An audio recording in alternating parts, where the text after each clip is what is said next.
Good evening. If anyone was here to speak at public comment and you've not come forward to register, please come forward now. Thank you.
Councilmember Kearns, Here.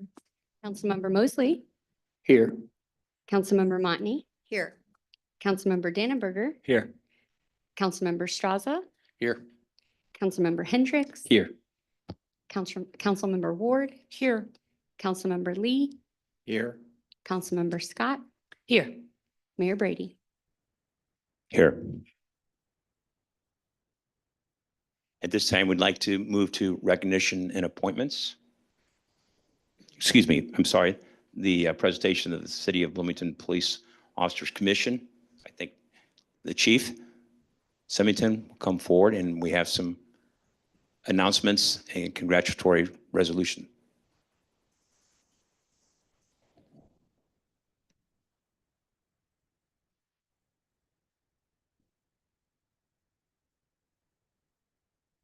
Good evening. Good evening, Mayor, council members, city manager, deputy city managers.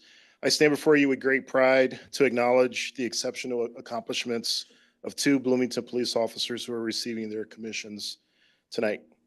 Our agency, with 128 dedicated police officers and 42 professional staff, is committed to working tirelessly and honorably with our community to enhance livability through servant leadership, strong partnerships, and continuous innovation. I fully support and commend the unwavering efforts of the men and women in our agency who consistently demonstrate determination, purpose, and dedication to maintaining a safe community. Law enforcement stands as one of the most demanding public service sectors in government, yet it is the most noble profession. It demands profound courage, unwavering conviction, and true selflessness from those who choose this career path. Officers Tabitha McCall and Lucas Reinthaler both chose this public safety profession to serve others, and I am very proud of their work. First, Officer Tabitha McCall was hired January 3rd, 2023, and she is from Atlanta, Illinois, where she grew up with her two brothers.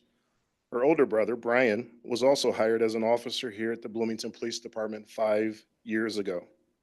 Tabitha previously worked as a public safety dispatcher in the Bloomington Emergency Communications Center for 4.5 years before becoming an officer. She received her bachelor's degree in criminal justice from Lincoln College. Tabitha currently volunteers at a horse ranch and enjoys playing basketball.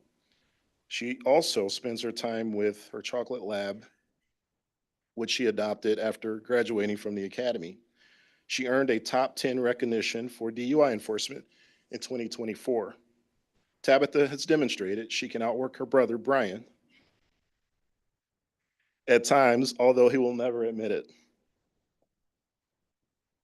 Congratulations, Tabby.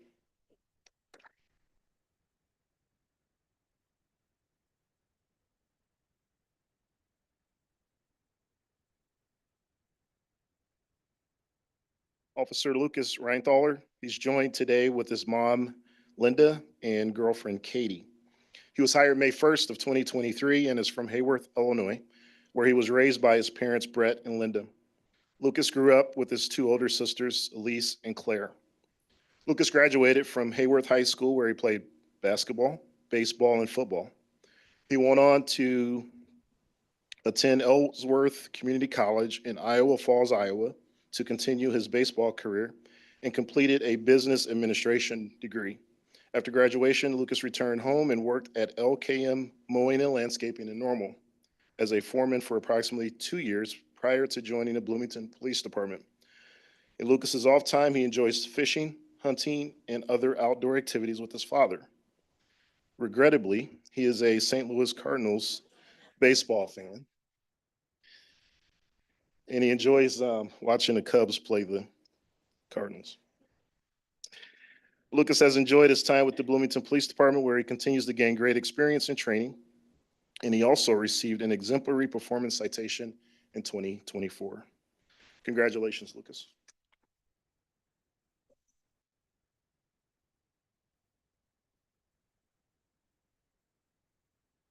Thank you, Mayor. Thank you very much, Chief. Could the officers come forward and so we can congratulate each one of you, please?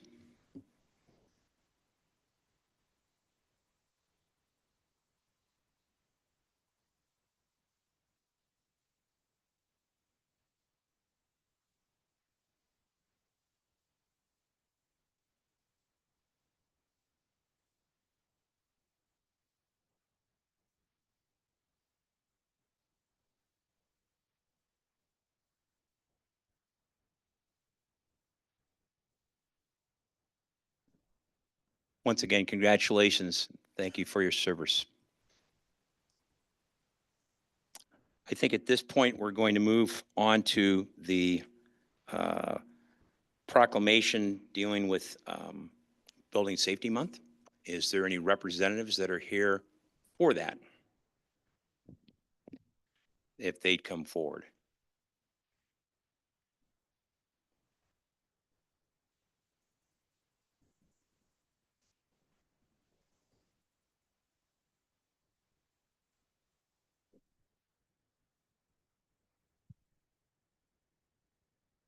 Yeah, good, Drew. Thank you.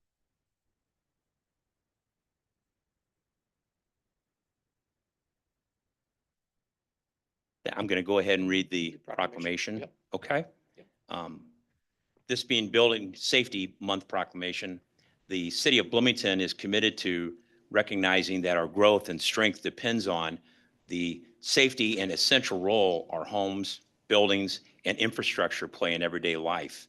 And when disasters strike, our confidence is in the resilience of these buildings is achieved through the development of our guardians, the building safety and fire prevention officials, architects and engineers, contractors and laborers, and anyone who works year-round to ensure the safe construction of buildings. In observance of Building Safety Month, people all over the world are asked to consider the commitment to improve building safety, preserve the economic investment of our homes and community, and acknowledge the essential service provided to all of us in protecting lives and property. Therefore, I, Dan Brady, Mayor of the City of Bloomington, Illinois, do hereby proclaim the month of May 2025 as Building Safety Month. Accordingly, I encourage our citizens to join us as we participate in Building Safety Month activities. Thank you.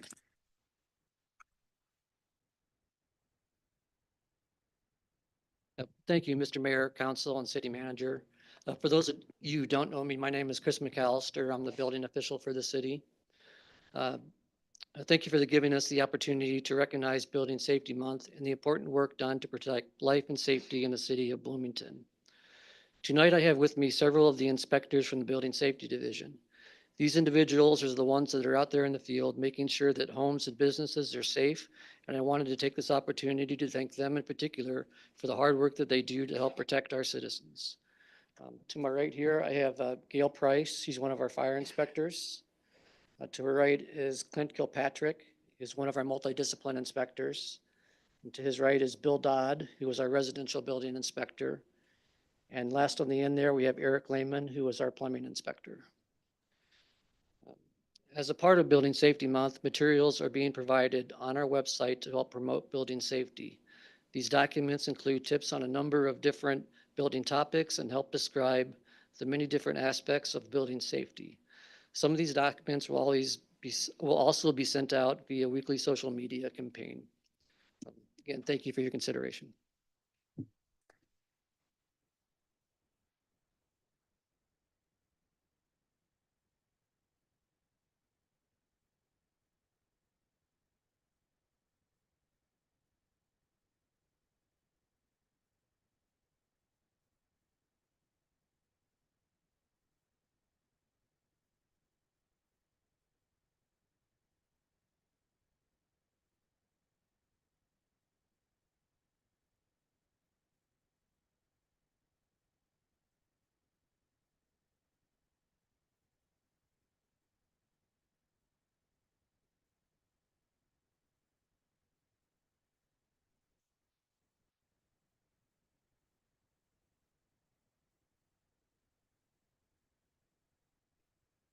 Any further recognitions, Madam Clerk, that we need to do?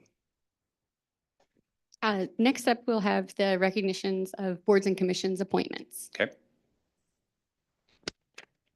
All right, Lance, if we can have the slide.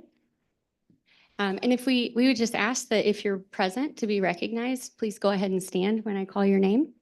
First up is to the Connect Transit Board, Alicia Sanders. To the Historic Preservation Commission, Alan Lesoff. To the Planning Commission, Rachel Mosley. And to the Special Commission for Safe Communities, Sierra Aiden and Robert Harris.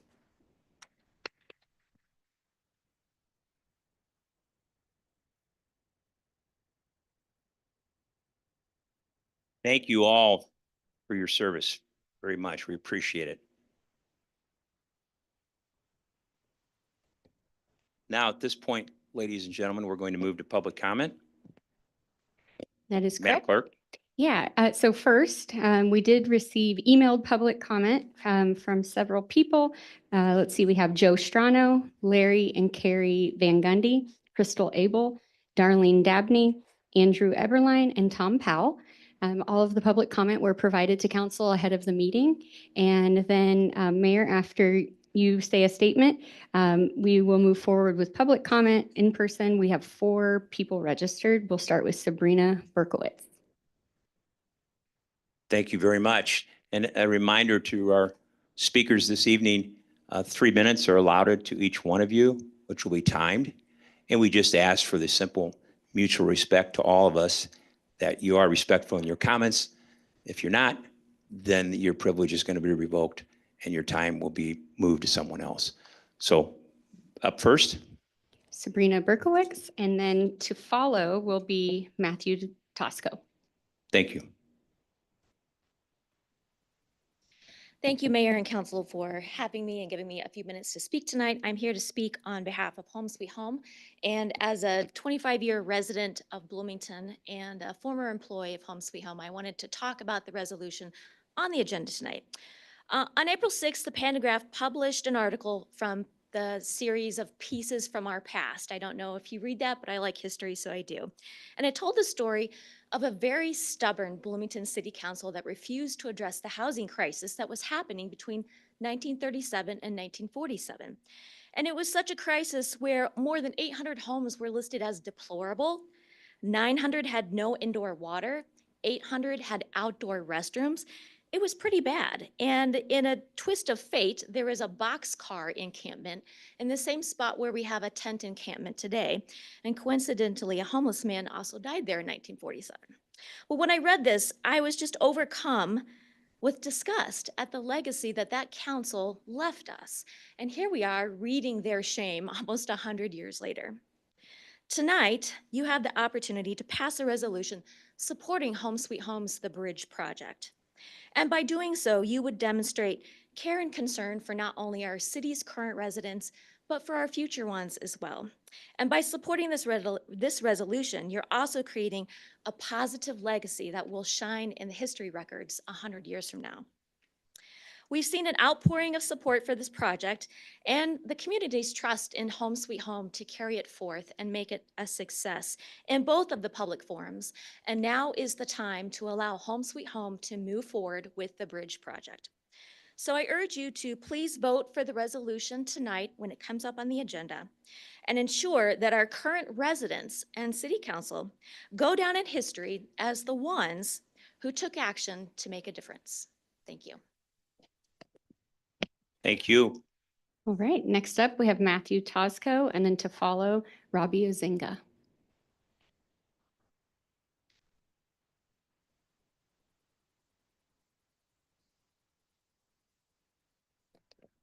Hi, I'm Matt Tosco, member of the BNCP USA Club, and I'm here today to address Agenda Item K regarding the 3 rental units on White's Place. Just firing from the hip today because this is such a no-brainer. We're in the midst of a housing crisis. We're scrambling to alleviate our homeless problem. Housing, there's not enough of it in this town, especially affordable housing.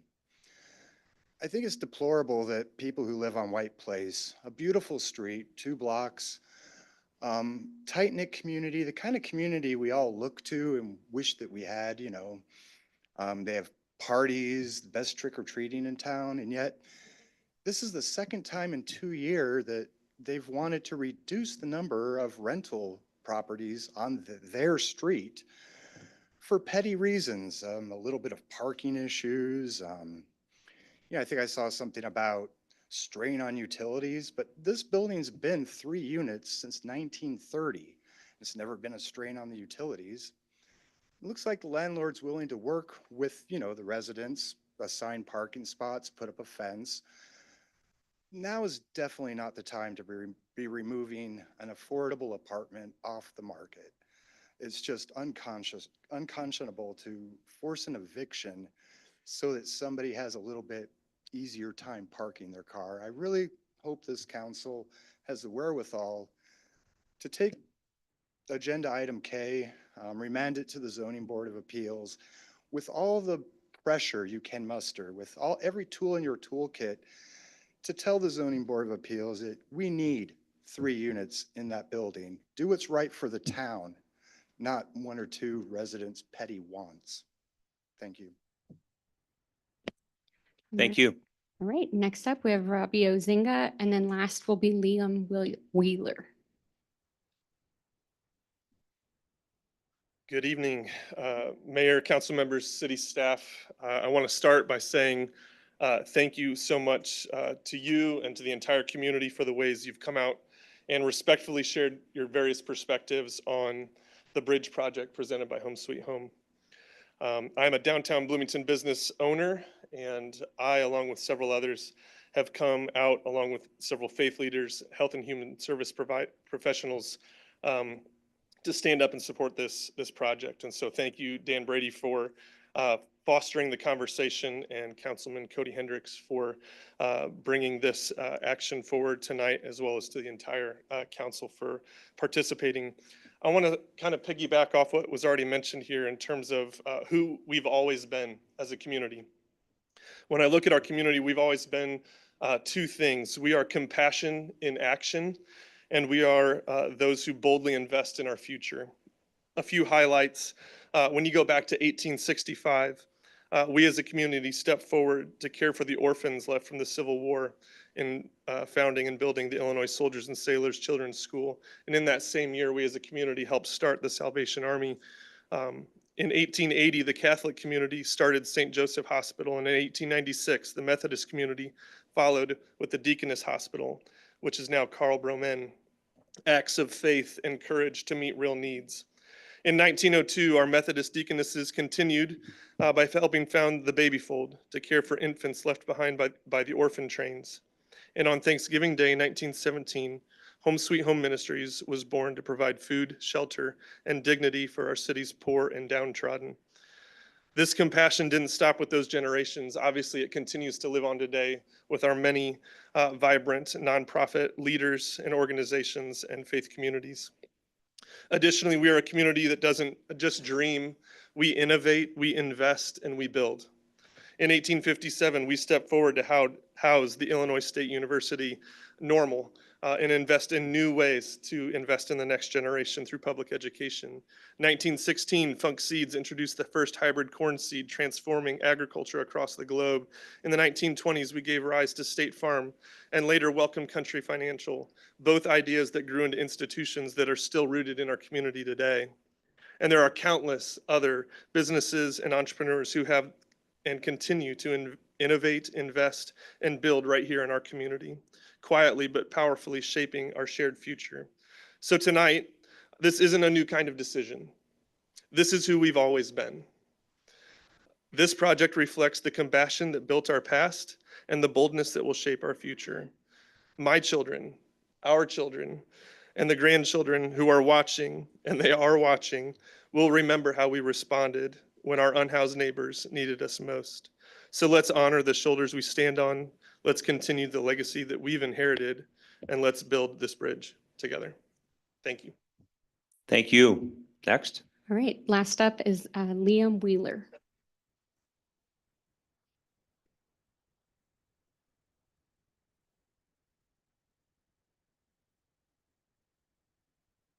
Good evening, everyone. My name is Liam Wheeler. I am the coordinator for the Central Illinois Continuum of Care. I'm here to speak as a proponent for the Shelter Village project from Home Sweet Home. It is important to me, not only because my role is to strategize how to end homelessness in 11 counties in Central Illinois, but this is the county where I experienced homelessness for the last time. It is by being a client at Home Sweet Home that they gave me 6 months of shelter and a place to sleep. Where I was able to even start thinking about how to rebuild my life. At that point in time, I was just trying not to smoke meth. Like, if I could not smoke meth, then maybe I could survive another day. I was working in a gas station with literally no future in sight, no friends, no family. I had a cello and a couple of pieces of clothing that I lugged around with me. I didn't have somewhere to sleep at night, and I was afraid of getting in trouble with the law. So I would stay up all night walking through the parks, walking on Constitution Trail, because I wanted to be a citizen who followed the law and who was a part of this community. As someone who wasn't originally from here, I found so much peace and grace and love and support. And it took just those 6 months of someone believing that maybe I was worth more than sleeping in a park and working in a gas station. The providers in the homeless service network here in McLean County poured into me and helped me reclaim my life. I have been now clean from all substances for the last 9 years. And now it is my role, because I was empowered, to empower those same people that are struggling now to integrate back into our community. I am changing things at a federal, state, and local level because someone believed maybe I was worth having somewhere safe to sleep. It's a simple thing. So we're just asking, as we're looking at leveraging all these resources between state and federal grants, we are rebuilding the infrastructure in order to administer these grants, but we need more time. And this project will be a stopgap to help us create more space so that we can find more permanent solutions. So thank you for your consideration. Thank you, Liam. There's no further public comment. I'm sorry. No further public No further comment. comment. At this point, then, we're going to move to item 7, which is the consent agenda. Is there anyone, council, that would like to have an item removed from the consent agenda? Councilman Mayor. Dannenberger. I'd like to pull 7K from the consent agenda and make a motion to approve an ordinance denying a special use permit for 707 East Empire Street in accordance with the recommendation of the Zoning Board of Appeals. Any other members have an item?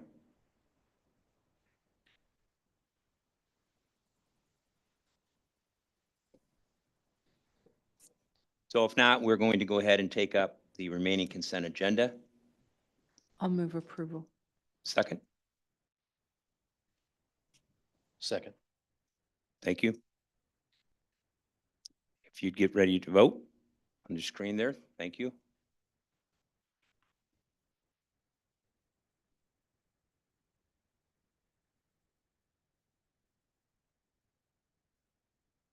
No nays, so thank you very much, Madam Clerk.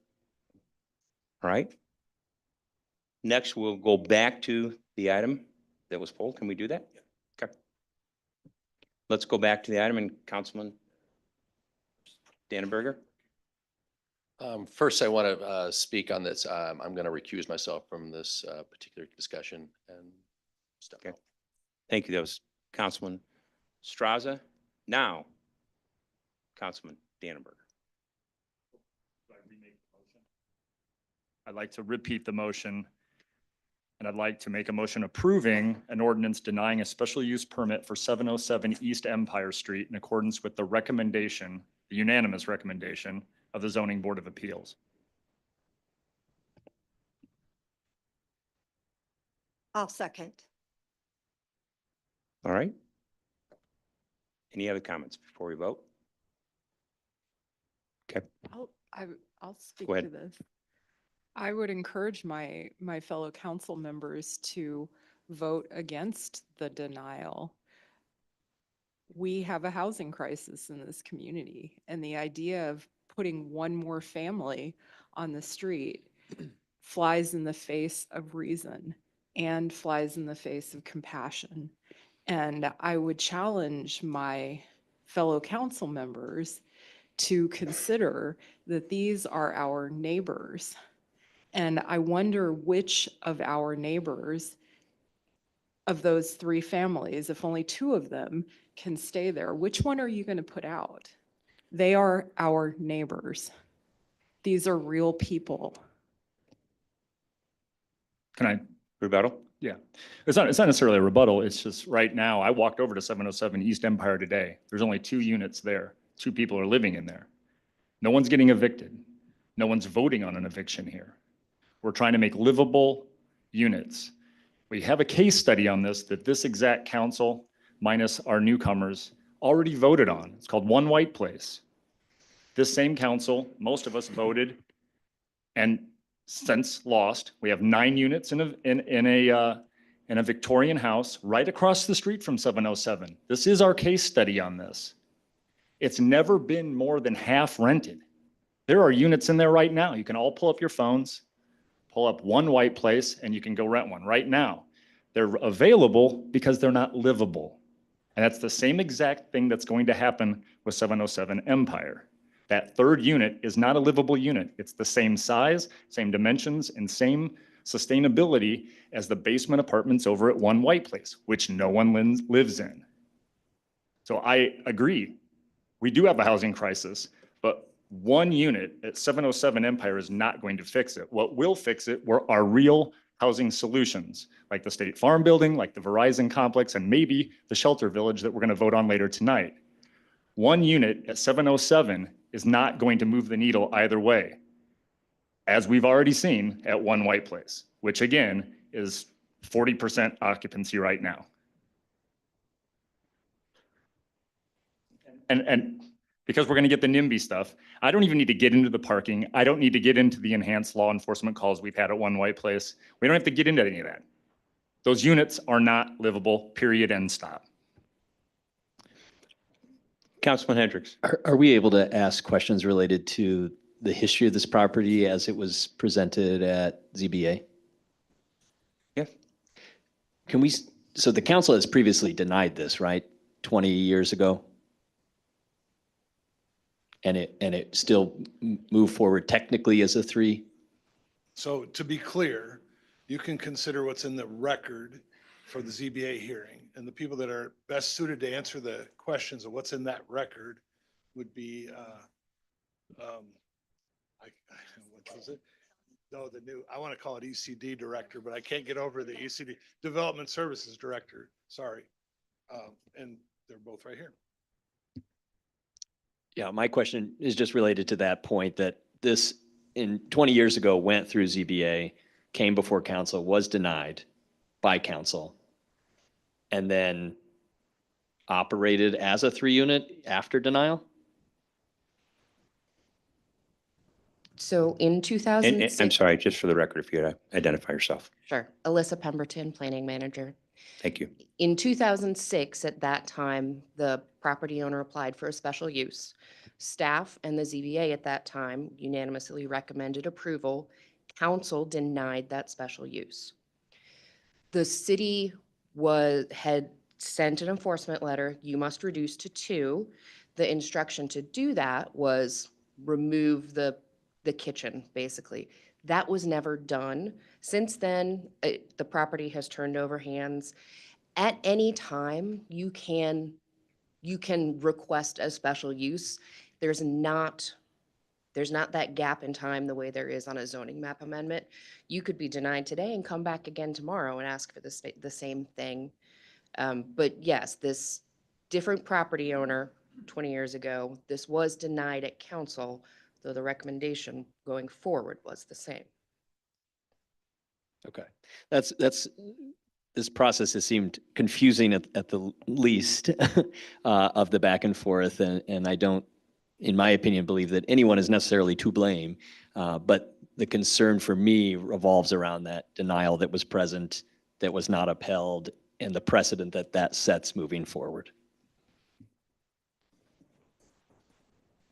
Any other comments from council? I have a comment or a question for Yes, you sir. as well. So with that, right, that enforcement, would that stipulation still be in effect, or would there be new stipulations now since that in the past if this was approved? So And since if you just ID yourself for Oh. the record, thanks. Kelly Pfeiffer, Development Services Director. Okay. Sorry, I had to. So since that time, this property did in fact register in the rental registration program as a 3-unit. And it was not caught. There was no zoning review as part of that rental registration. So the inspectors did the inspection, put in compliance orders for things that needed to be fixed. Those were done. They closed it out and went on.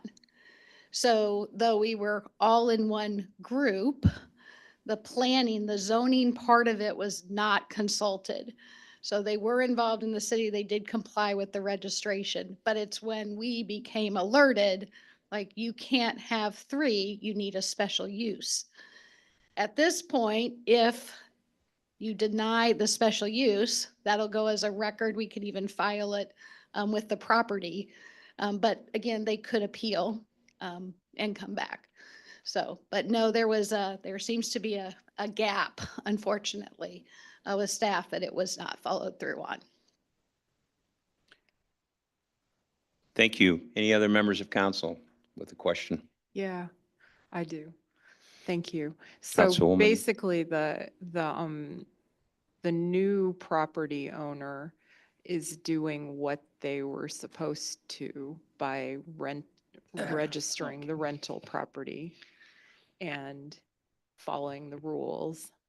And when they purchased it, they didn't know what the zoning was.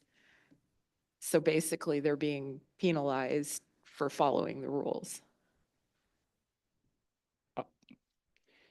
If I may. Councilman That's a Dannenberger. comment, not a question. Right. Well, I necessarily. want to make sure that we're characterizing this new owner properly. He's already tried to turn it into a 5-unit without a permit, without a building permit, and without putting a rental unit. Is that correct? Or that's what the record shows? I don't know anything about that.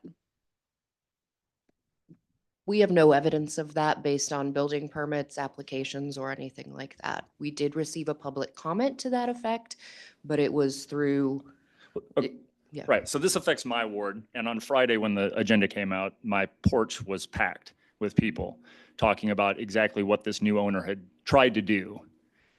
So I'm going off testimony from both 707, or 709, 705, 1 White Place, 5 White Place, and 3 White Place.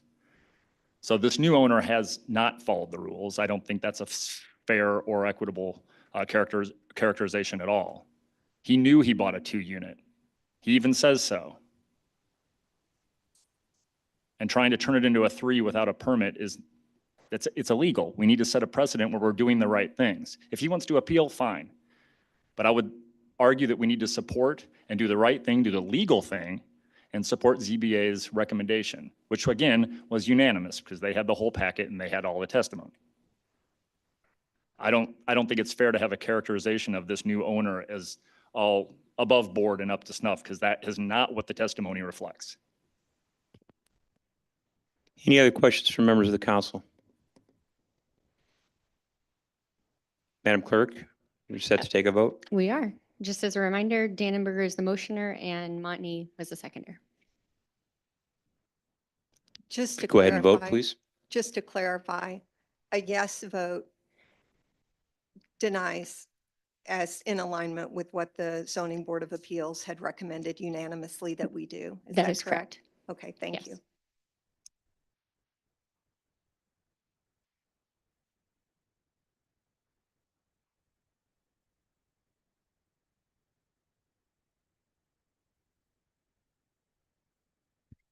Sorry, I'm waiting for Straza and he's There we recused. go. I System's a little apologize. behind. Yeah. Okay. If I could read the Madam Clerk, could you names. go ahead and report Thank the you. record? Councilmember Kearns and Councilmember Ward. Thank you very much. We'll move on the agenda then to the regular agenda. And at this time, ask our city manager, Mr. Jurgens, for his remarks.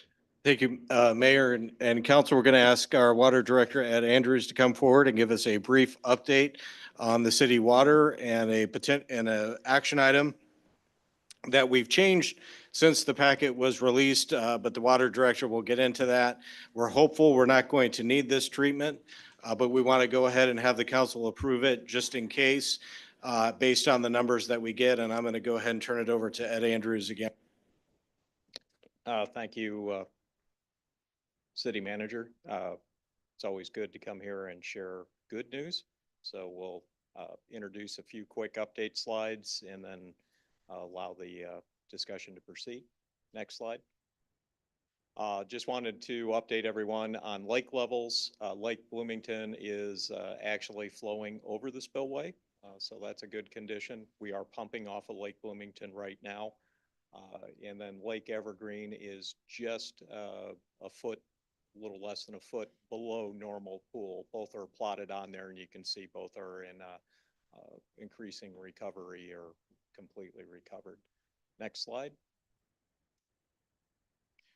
We also just published earlier this month our annual water quality report. So as the bills go out on the water bill, there's a link to that for our residents. And then the communities that we serve will be getting hard paper copies of our 2024 report.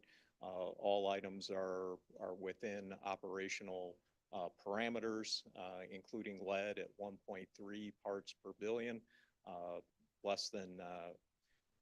much less than the previous action limit of 15 parts per billion, and then the newly updated 10 parts per billion action limit.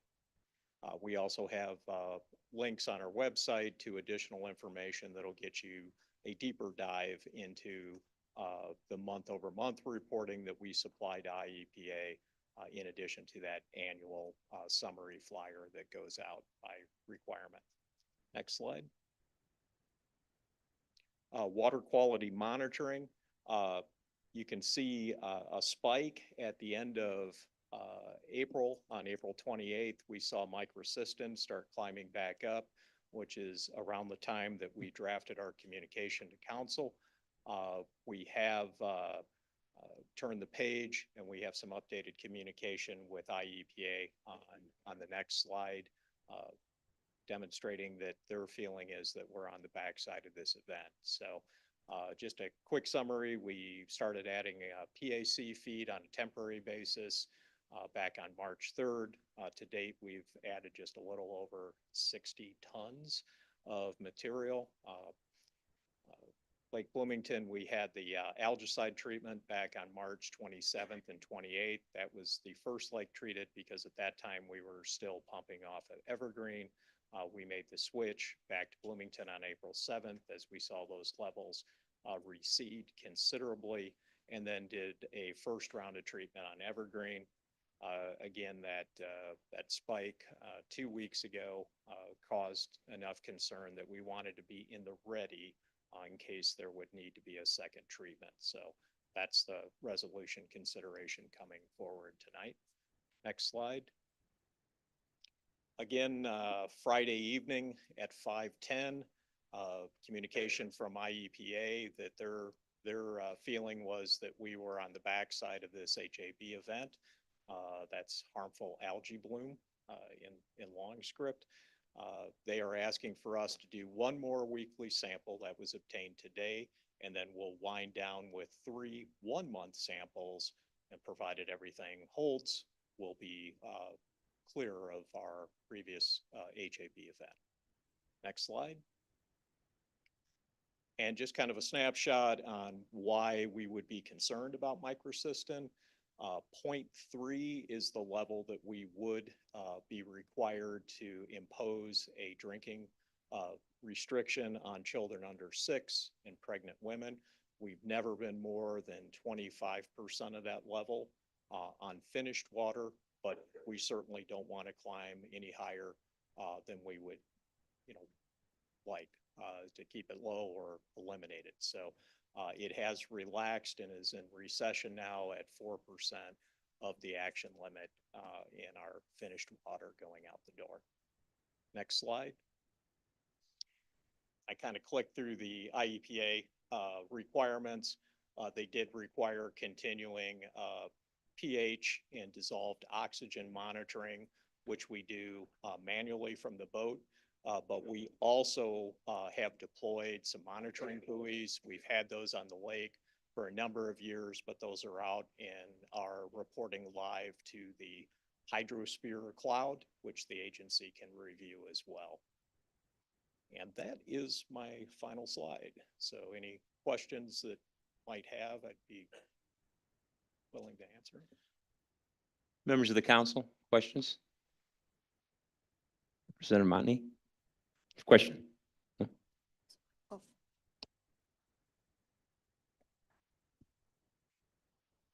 Yeah. Councilman Lee? Yeah, the additional testing, is that going to be done locally or is that going to be sent out to the lab? So the microcystin testing for the HAB, and actually there's 5 trace compounds that are being monitored.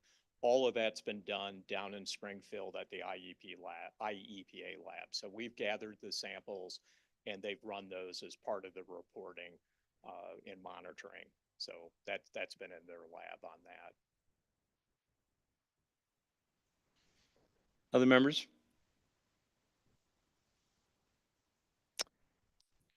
Question. Yes, sir. Going back to the slide that had the email from, I think it was the Illinois Department, Yeah. Environmental Illinois Protection EPA. Agency. Yes, sir. Okay. There was a comment made in that, or quotation, that has to do with that it was getting a bit out of my area of expertise.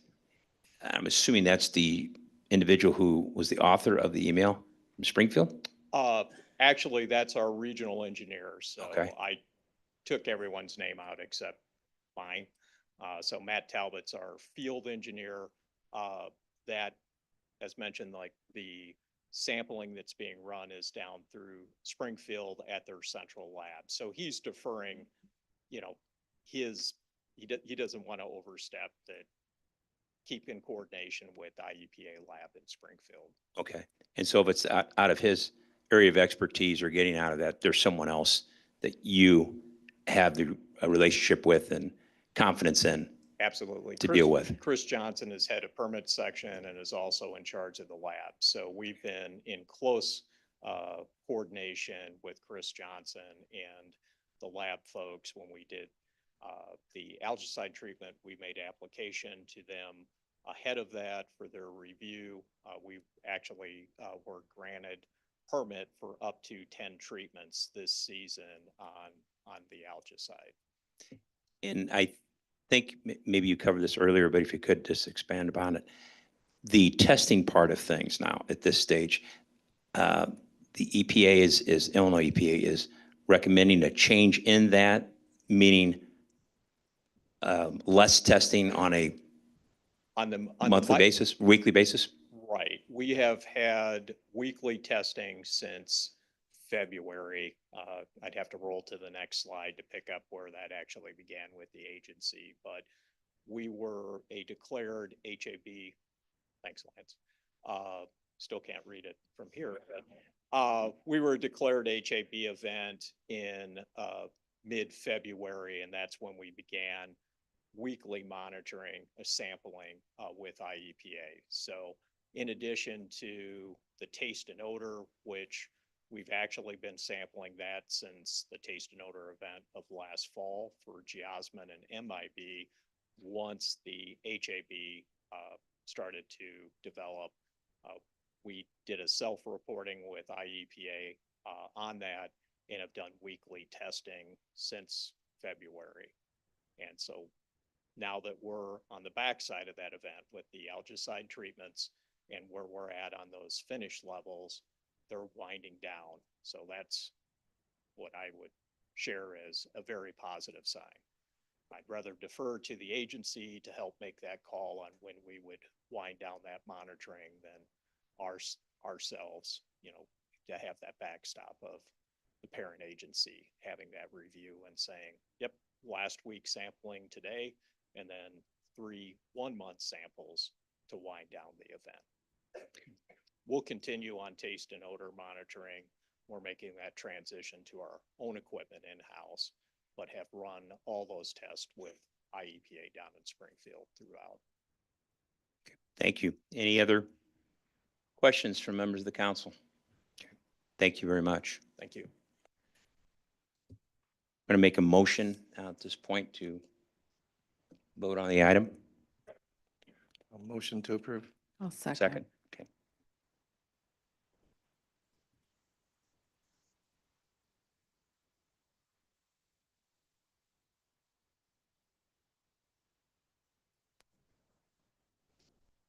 Okay, thank you. On to the next item, and City Manager Jurgens. Thank you again, Mayor. We do not have a formal presentation on this tonight, but this item is a resolution to Connect Transit in support of the sale of the property by Connect Transit to Home Sweet Home Ministries for the proposed non-congregate shelter project. No formal presentation. We had Matt Burgess from Home Sweet Home in front of the council in March, explaining and answering questions on the project. The mayor held 2 public forums where we had a number of people in attendance from the community to get feedback. So at this, staff was just going to present the resolution and then see if there are any questions or discussion from the council.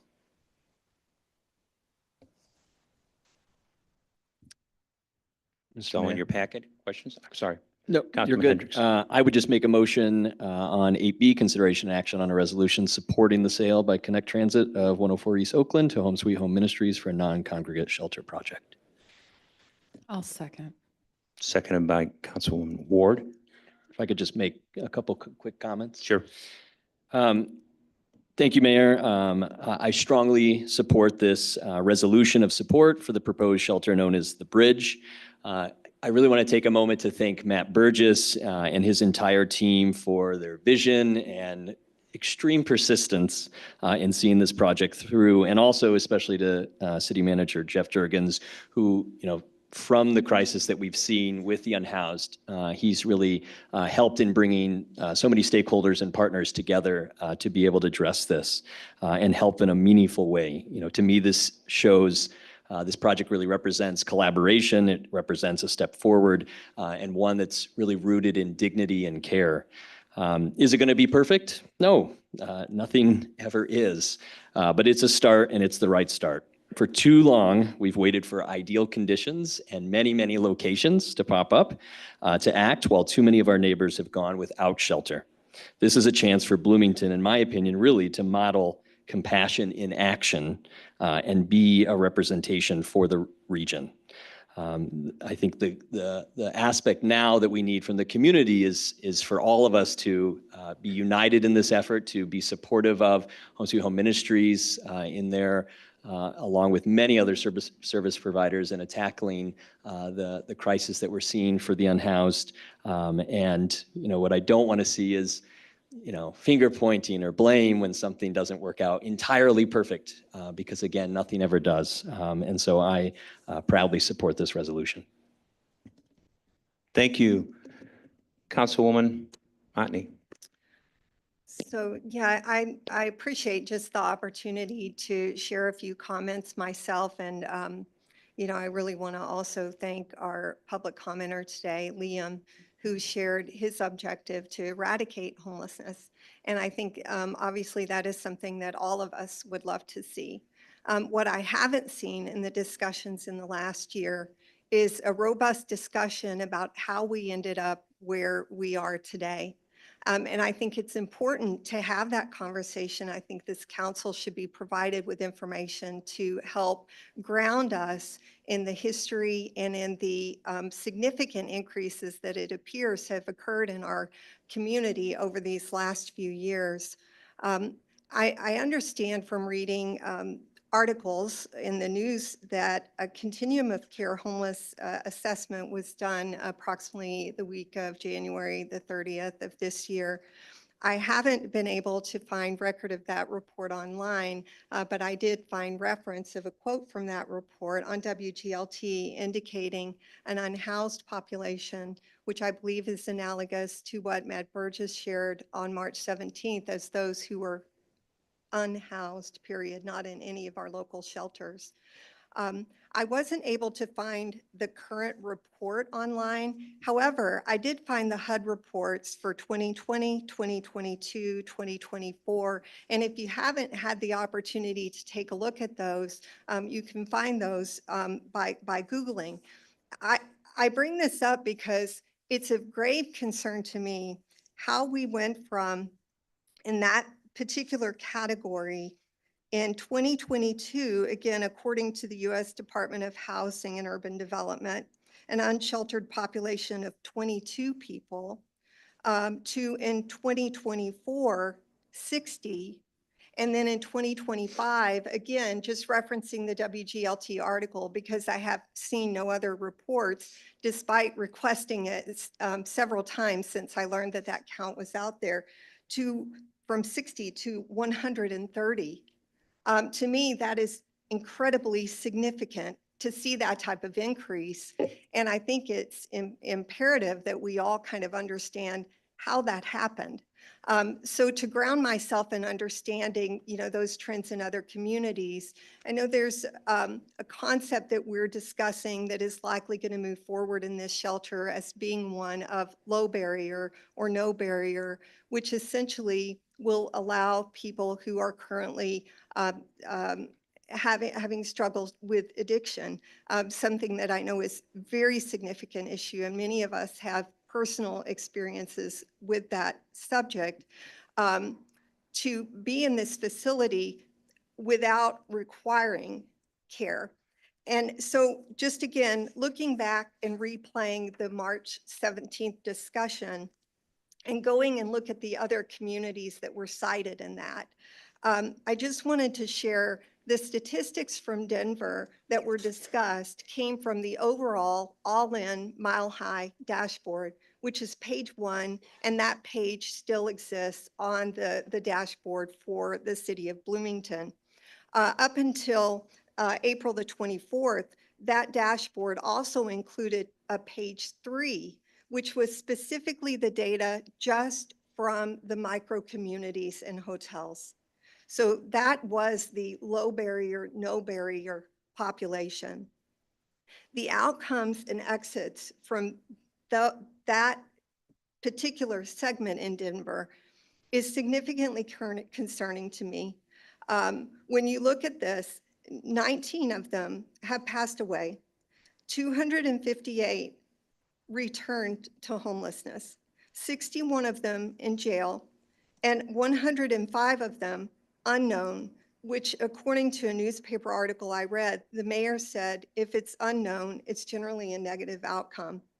And when you look at the transition specifically from the micro communities, I'm not going to read all the statistics because I think it would be more helpful for people to actually read the statistics themselves, because I certainly don't want to just be sharing my personal views from what I saw in these articles, but there's plenty to read out there. The other study that I provided to staff relates to an analysis of what happened with a similar approach in Seattle. And in this approach, what they learned, and this was also true in Denver, that once they started down the housing first process, their homeless population at the same time increased. I think the study in Seattle is something that I would encourage everyone to read. It does show some very interesting trends. As you look back in their history and where they are at the time of that study, which was at the end of 2024, from where they were, they also saw a significant increase in homelessness. And in that case, 50% of the increase was attributed to people who actually moved into the area without having ties to the community. And I know this has been discussed, and I have no information to suggest that's happening here. I don't mean to imply that whatsoever. However, I think it's important for us to know that these things are out there so that we have eyes wide open and can apply appropriate governance as we move forward, with this resolution this evening. The other information that's out there that I think has already been mentioned, and it's been planned for according to the March 17th presentation, is that we can anticipate a significant amount of law enforcement and EMT services that are going to be provided. And as we do move forward, we are taking on that on behalf of really, our neighboring communities as well. And we just need to be aware, eyes wide open, that is out there. So for comparison, last comment, I know Denver is a big city, but the micro communities that they had that actually our slides are patterned after from the meeting on March 17th. The one micro community, they planned to have 10. They ended up only funding 3. And then 2 of them were refunded after year 1. The third, I believe, is still in existence, but according to their council action, it was not refunded. Each of those had an occupancy roughly the same as what will be planned for the micro community here in town. So again, thank you for allowing me the time to share. I do think that we should, based on the discussion and the comment again from Mr. Liam, we should be looking at how do we understand how we got where we are today, and what actions are we going to take to prevent this number, which apparently has doubled in a year, from doubling again and again and again. Understanding root cause and interjecting from a proactive perspective, a preventative perspective, is very important. And I haven't seen a discussion on that. So those are my thoughts. Thank you. Thank you very much, Councilwoman Ward.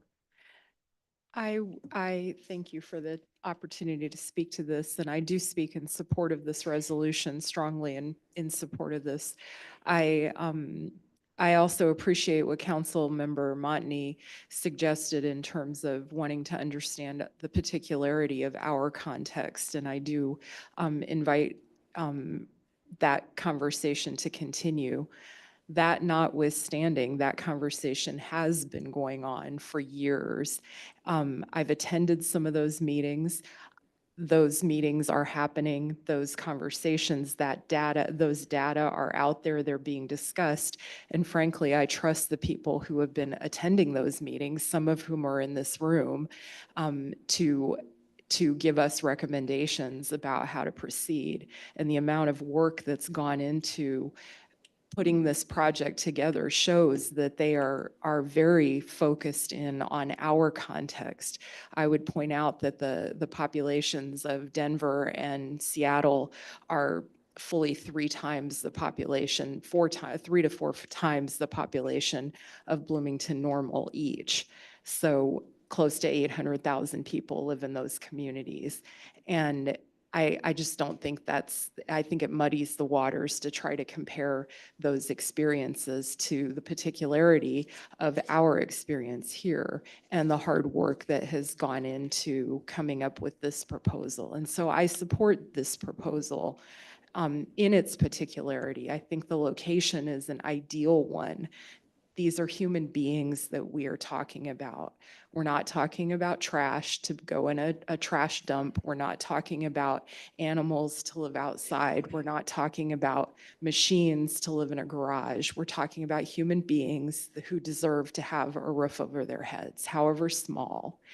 And a week and a half or less than 2 weeks ago, I challenged this council, the newly sworn in members of this council and the current members, to respect the dignity of every human being. These are human beings who deserve our respect, and I encourage you to support this resolution. Thank you. Councilmember Scott. Thank you. So I too have done some research. This idea is certainly new to me, but I've learned that it is not new to the Midwest. I started looking at smaller cities around us that are doing something similar or in the process of doing something similar. And that includes Urbana, Quincy, Indianapolis, Muncie, Terre Haute, Des Moines, Fort Madison, Kansas City, Omaha, Lincoln, Sioux Falls, Madison, and Racine. And then I stopped writing things down. It looked at the success rates of comparing those who are on the street, completely unhoused, to folks that are in this kind of tiny home transitional housing. And of course, the results are all over the place, but to get one in specifics, Tacoma, Washington did a direct comparison and said 1 in 10 folks that are completely unhoused on the street move into permanent housing, compared to 1 in 3 in these tiny home transitional housing. And that is 3 times as much. It's certainly not a majority, but that is a significant increase, though I recognize that those numbers are different for different communities. And then to cap that off, so HUD did a study in 2012, and Rand Corporation confirmed it in 2017, looking in Los Angeles, which is Los Angeles, that the average person that lives completely unhoused costs $40,000. And again, that's, Los Angeles, so it's a little bit different here, but it's also 2012, so there's inflation.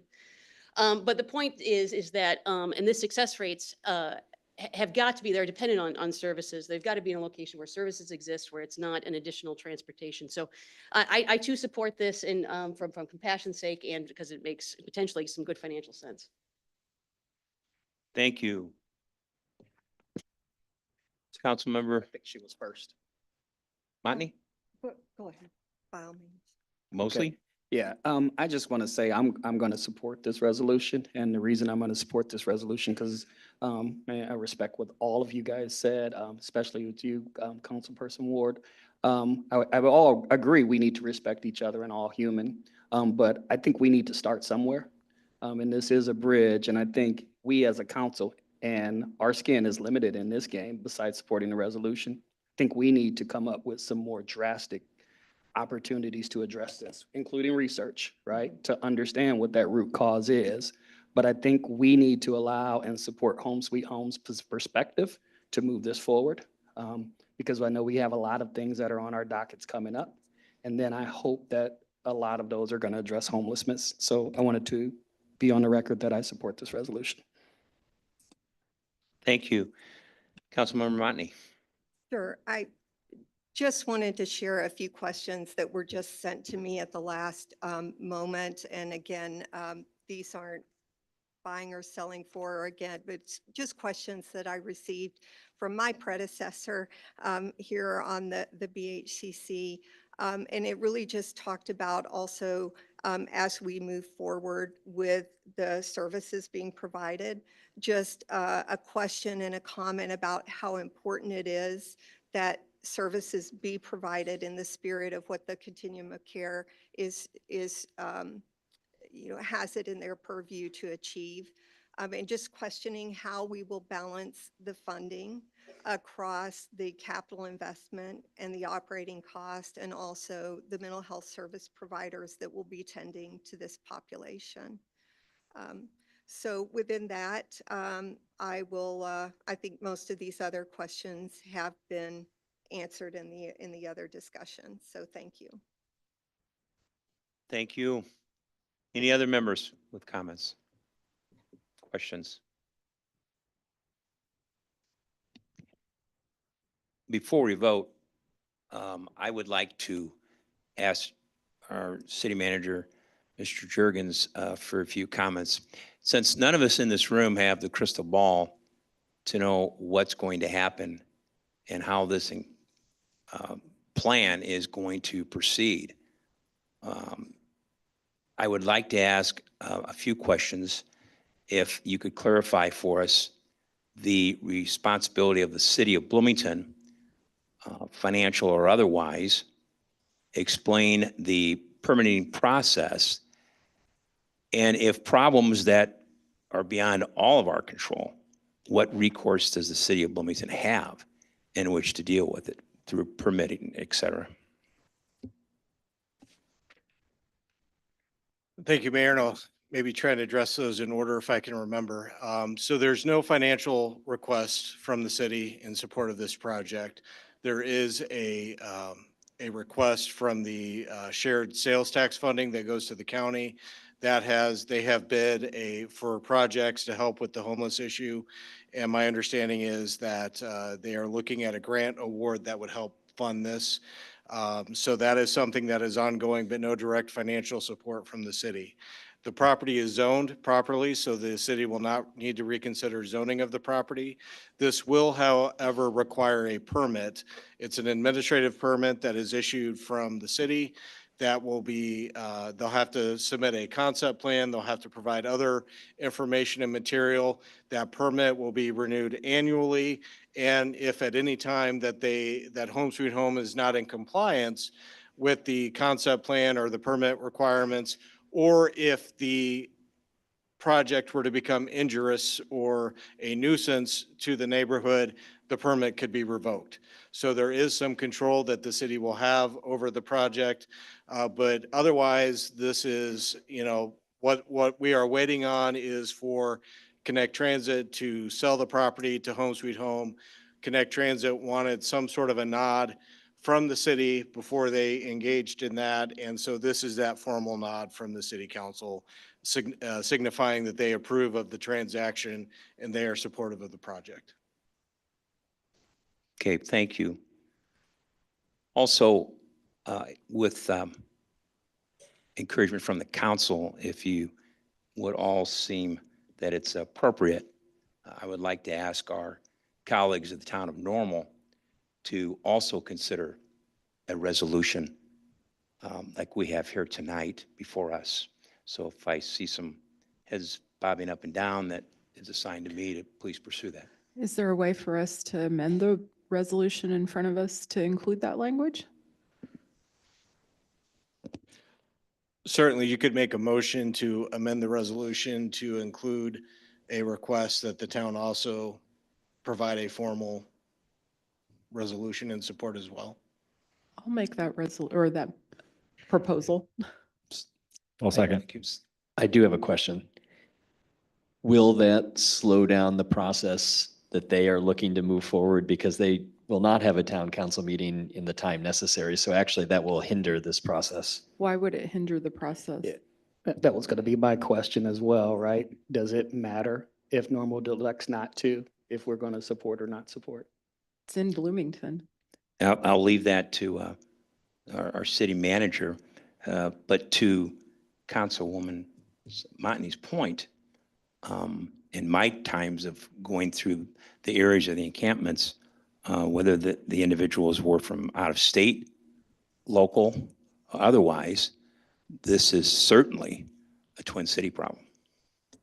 Yeah, I would be also more encouraging to basically have discussions with Home Sweet Home regarding some of their rules and regulations, which they've shared with us, if they would have curbs or consider curbs regarding our local community being a part of our community versus implants, and people coming in versus us saying that we're going to wait, right, as far as approving it, because if Normal doesn't, does that change our perspective overall of what they're asking of us? Don't misunderstand my comments. I'm not asking for a binding resolution from the town of Normal. I'm not asking to delay a project. I'm asking for solidarity in the fact that we just simply say to our neighbors, if you would consider one, Gotcha. we would greatly appreciate it. Yeah, It's and not that's what gonna I was stop wondering, anything. if our resolution changes that, right? Are we going to wait on the resolution before we give an answer back? As mayor, I don't have any intent to wait. Awesome. I just merely would like to suggest. Yeah, okay. So just for clarifying purposes,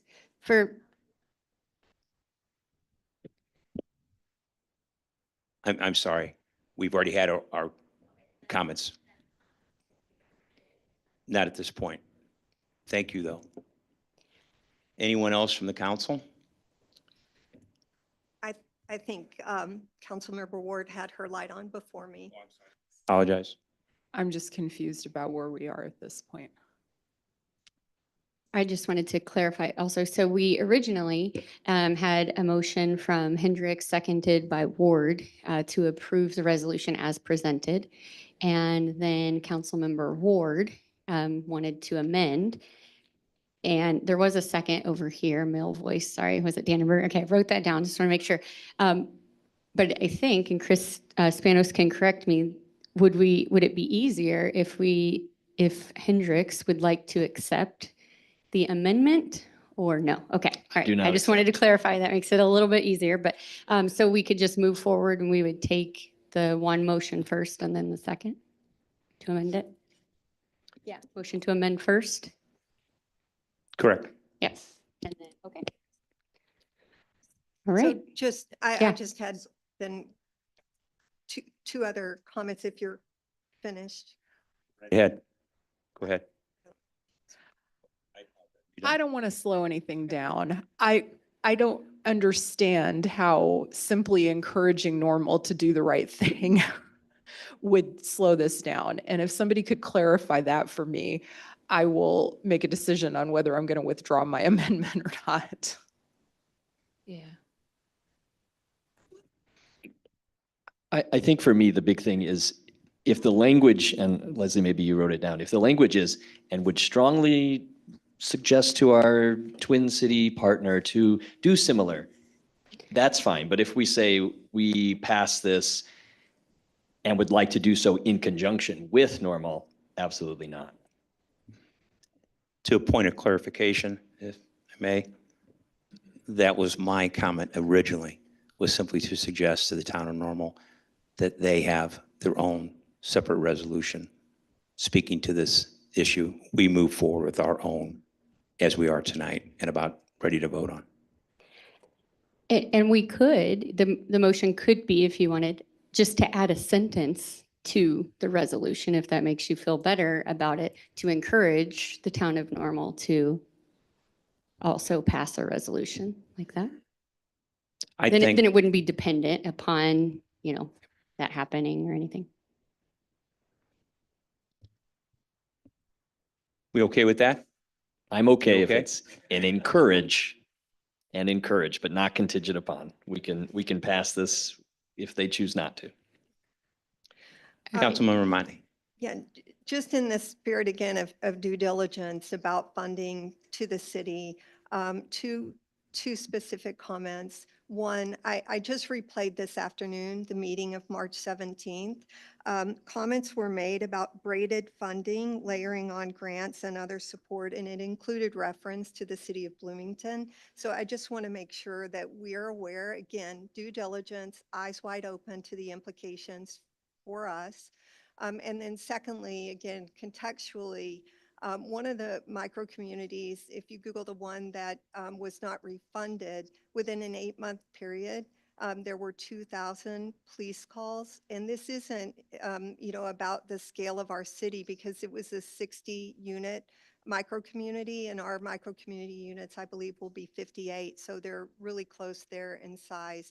Again, just in the spirit of due diligence, just wanted to make those comments, especially since I had just replayed the meeting today. Thank you. Anybody else for the good of the order? All right, can I clarify? So Councilmember Ward and Dannenberger, you're okay with withdrawing the amendment, the motion that you had made? Okay. And then Hendricks and Ward, you're okay with continuing with your motion being that it's I'll add a sentence to the resolution encouraging the town of Normal to also pass a similar resolution of support. Okay. Thank you, each and every one of you. And with that, Madam Clerk.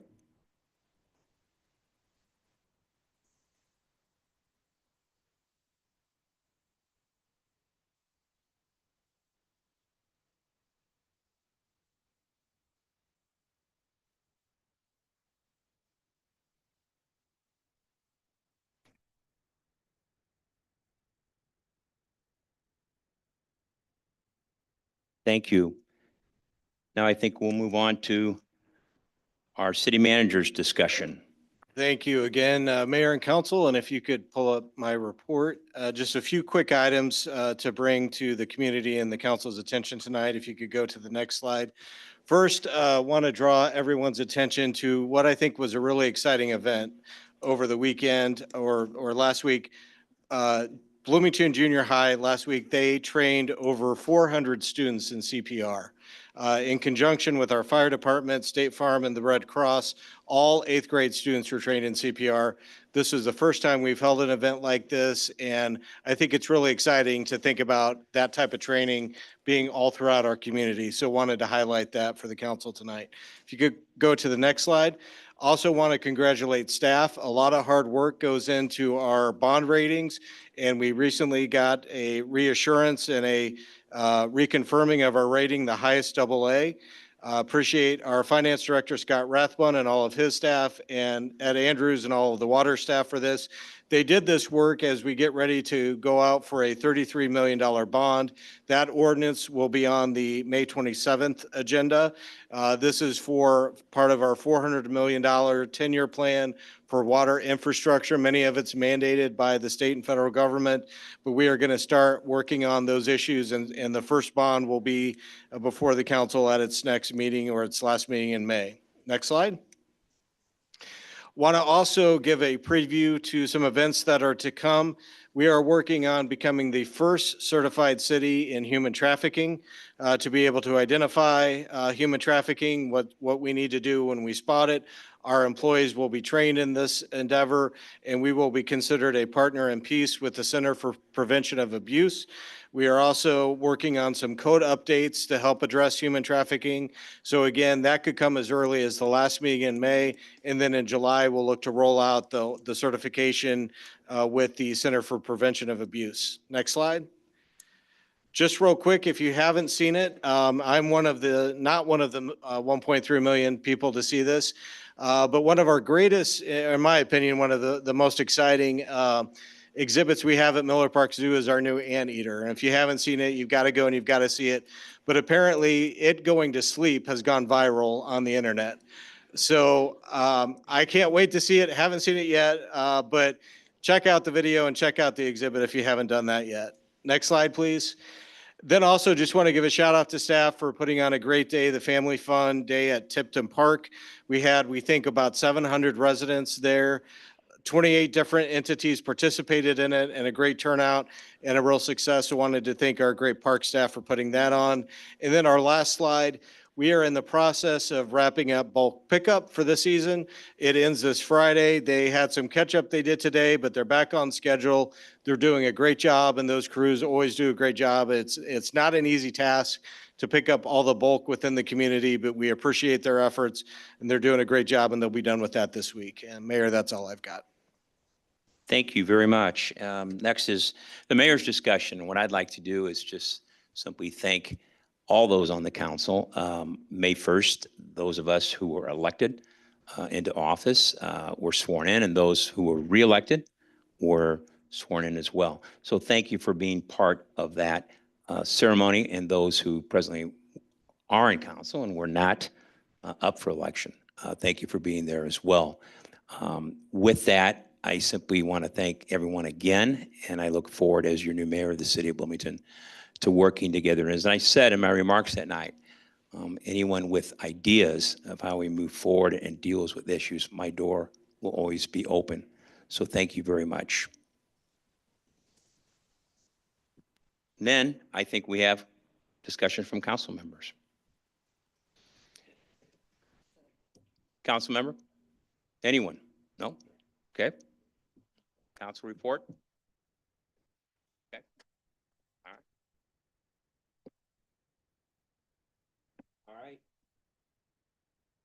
All right. Unless there's anything else, we need a motion to dismiss. I To move adjourn? that we adjourn. Second. Thank you very much. Great. Thank you very much, ladies and gentlemen. Yeah.